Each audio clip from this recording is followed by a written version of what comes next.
Halo teman-teman semua, kali ini kami akan menyampaikan materi mengenai integrasi nasional dalam Bingkai Bhinneka Tunggal Ika. Nah, kenapa kami memilih tema ini? Karena kami rasa tema integrasi nasional ini dapat menumbuhkan rasa bagi warga negara untuk menyatukan perbedaan, sehingga tercipta keserasian secara menyeluruh. Oke, langsung aja kita simak materinya. Semoga bermanfaat dan selamat menonton. Nah, kali ini kita akan membahas materi mengenai integrasi nasional dalam Bingkai Bhinneka Tunggal Ika. Nah, materi ini diperuntukkan untuk teman-teman yang sedang duduk di kelas 10 SMA atau MA dengan mata pelajaran Pendidikan Kewarganegaraan Kurikulum 2013. Nah, materi ini berdasarkan dengan kompetensi inti yaitu mengenai memahami, menerapkan, menganalisis pengetahuan faktual, konseptual, dan juga prosedural berdasarkan dengan rasa keingintahuannya tentang ilmu pengetahuan, teknologi, seni budaya, dan juga humaniora dengan wawasan kemanusiaan, kebangsaan, kenegaraan, dan peradaban terkait penyebab fenomena atau kejadian, serta menerapkan pengetahuan prosedural pada bidang kajian yang spesifik sesuai dengan bakat dan minatnya untuk memecahkan suatu masalah. Nah, dan juga kompetensi dasar pada poin nomor 3.6 yang berbunyi yaitu menganalisis indikator, ancaman, tantangan, hambatan, dan juga gangguan dalam membangun integrasi nasional dalam Bingkai Bhinneka Tunggal Ika. Dan juga pada materi ini mengambil sumber dari buku yang berjudul Pendidikan Pancasila dan Kewarganegaraan karya dari Nuryadi dan Tholib pada tahun 2016 yang terdapat pada bab 5. Nah, oleh karena itu kita simak yuk materinya. Apakah kalian tahu kebinekaan itu apa? Kebinekaan adalah realitas bangsa untuk mendorong terciptanya perdamaian dalam kehidupan bangsa dan negara. Hal ini dimaknai dengan pemahaman multikulturalisme dengan berlandaskan kekuatan spiritualitas. Perbedaan etnis, religi, maupun ideologi merupakan hal yang sangat melekat dalam Bhinneka Tunggal Ika sebagai pemersatu bangsa, seperti semboyan Bhinneka Tunggal Ika, yaitu berbeda-beda tetapi tetap satu. Sebelum membahas lebih dalam, mari kita cari tahu dulu integrasi nasional itu apa sih? Jadi, integrasi nasional dalam Kamus Besar Bahasa Indonesia itu dapat diartikan secara politis dan antropologis. Secara politis, integrasi nasional adalah penyatuan berbagai kelompok budaya dan sosial dalam kesatuan wilayah nasional yang membentuk identitas nasional. Secara antropologis, integrasi nasional adalah penyesuaian di antara unsur-unsur kebudayaan yang berbeda sehingga mencapai suatu keserasian fungsi dalam masyarakat. Nah, selanjutnya kita akan membahas syarat-syarat apa aja sih yang menentukan keberhasilan suatu integrasi dalam bernegara. Yang pertama yaitu masyarakat merasa bahwa mereka saling mengisi kebutuhan-kebutuhan satu dan yang lainnya. Yang kedua, terciptanya kesepakatan bersama mengenai norma-norma dan nilai-nilai sosial yang akhirnya menjadi pedoman dan dilestarikan. Dan yang ketiga yaitu norma-norma dan nilai-nilai sosial yang dijadikan aturan baku dalam melangsungkan proses integrasi nasional atau sosial. Dalam Undang-Undang Dasar 1945 disebutkan bahwa setiap warga negara memiliki hak dan kewajiban yang harus dilakukan dengan sebaik-baiknya. Juga nih faktor-faktor yang menjadi pembentuk integrasi nasional.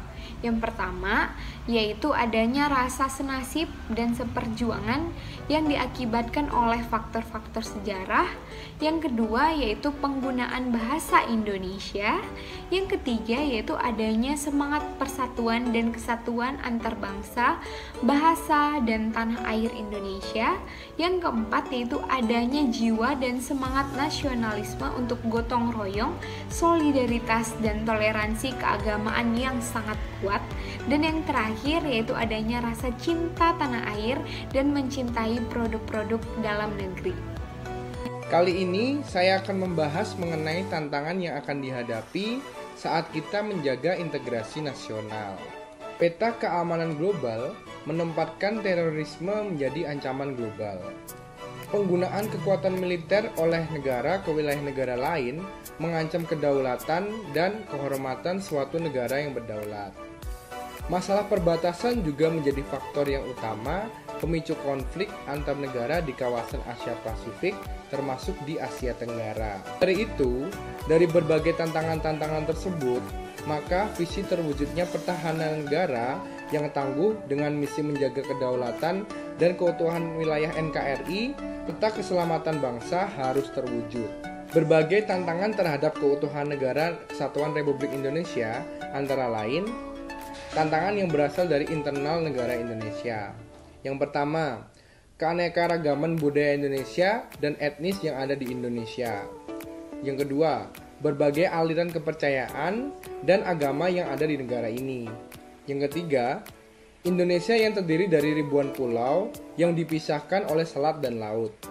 Yang keempat, moral dan kepribadian sebagian masyarakat yang tidak pantas atau buruk yang mungkin ingin memecah belah bangsa sendiri akibat keserakahan dan keegoisan. Yang kelima, pendidikan yang rendah yang menyebabkan penduduk kurang bijaksana dalam menyikapi perbedaan. Selanjutnya, tantangan yang berasal dari eksternal negara Indonesia. Yang pertama, globalisasi yang membawa budaya luar masuk ke Indonesia yang tidak sesuai dengan kepribadian bangsa. Yang kedua, keinginan negara luar untuk menguasai Indonesia yang dilatar belakangi berbagai kepentingan. Yang ketiga, aksi teror melalui perekrutan yang berasal dari penganut kepercayaan radikal. Yang keempat, propaganda asing melalui berbagai media. Yang kelima, jaringan pedagang narkoba internasional. Dalam Undang-Undang Dasar Negara Republik Indonesia tahun 1945 pasal 27 ayat 3. Bela negara merupakan hak dan kewajiban membela dan mempertahankan kedaulatan negara, keutuhan wilayah, dan keselamatan segenap bangsa dari segala macam ancaman. Pembelaan dapat diwujudkan dengan keikutsertaan dalam upaya pertahanan negara yang menjadi tanggung jawab serta kehormatan setiap warga negara. Hal ini juga tercantum dalam Undang-Undang Republik Indonesia Nomor 3 Tahun 2002 tentang Pertahanan Negara pada pasal 1 ayat 1. Dengan demikian, sebagai warga negara yang baik, sudah sepantasnya untuk turut serta dalam upaya bela negara dengan cara mewaspadai dan menghindari segala macam ancaman, tantangan, hambatan, dan gangguan terhadap negara kesatuan Republik Indonesia. Di sini saya akan menjelaskan dasar-dasar hukum bela negara. Terdapat beberapa dasar hukum yang melandasi mengenai wajib bela negara. Di antaranya yaitu yang pertama, Staf MPR nomor 6 tahun 1973 tentang konsep wawasan Nusantara dan keamanan nasional. Yang kedua, Undang-Undang Republik Indonesia nomor 29 tahun 1954 tentang pokok-pokok perlawanan rakyat. Yang ketiga, Undang-Undang Republik Indonesia nomor 20 tahun 1982 tentang ketentuan pokok Hankam Negara RI, diubah oleh Undang-Undang Republik Indonesia nomor 1 tahun 1988. Yang keempat, Staf MPR nomor 6 tahun 2000 tentang pemisahan TNI dan Polri.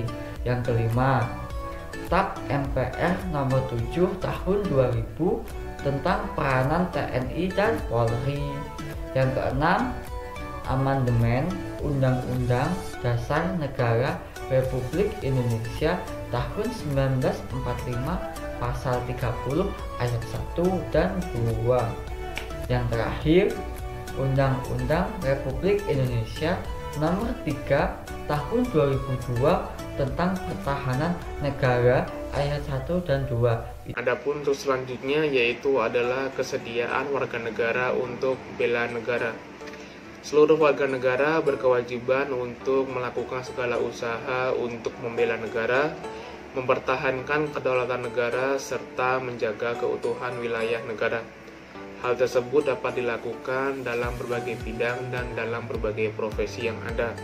Upaya bela negara merupakan sikap atau perilaku warga negara yang dijiwai atas kecintaannya terhadap negara Indonesia berdasarkan Pancasila dan Undang-Undang Dasar Negara Republik Indonesia tahun 1945.